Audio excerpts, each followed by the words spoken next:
Hi, I'm Dr. Chris Wallace. Today I'm going to share a patient story with you. I'm going to try to do this a little bit more often because I think that there's a lot of us that can relate to these different stories and a lot of you that can relate to these stories. Frankly, a lot of the stories are kind of similar, yet every single person is unique. So this story is about iron levels and anemia. I had an 18-year-old patient that came in and really no issues. She was kind of just establishing care with me. However, when we started talking, realized she spent a lot of time just kind of in her room and real quiet. Her parents just thought, well, maybe she's just like that.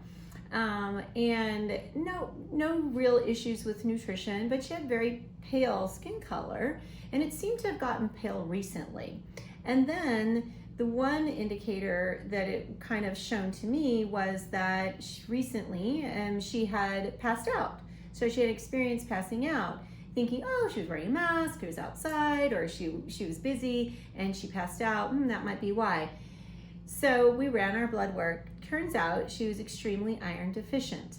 This is very common in teens and as well as perimenopausal and menopausal women, but it's very common in, I would say, the age groups of 16 to maybe 21, 22, especially if you have heavy periods, or maybe you're not eating as well as you should be, not getting the right nutrition. Could be genetic, but a lot of times the indicators are not what you think. This patient also ate ice all the time, and that actually is one of the indicators of iron deficiency.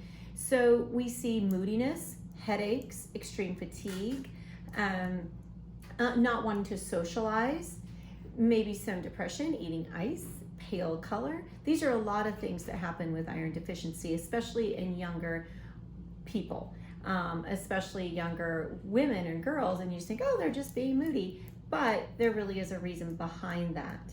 So keep in mind that iron deficiency anemia is common and should always be tested when you go in to see a physician for a new patient visit. I always test for iron and iron storage, and we can treat it and you feel much better afterwards. She felt much better after 1 to 2 of her infusions. She's getting 5 treatments, and also, interestingly enough, she doesn't eat ice anymore. So that was a fun fact. Next time you need to have an exam or get blood work done, make sure to get your iron tested.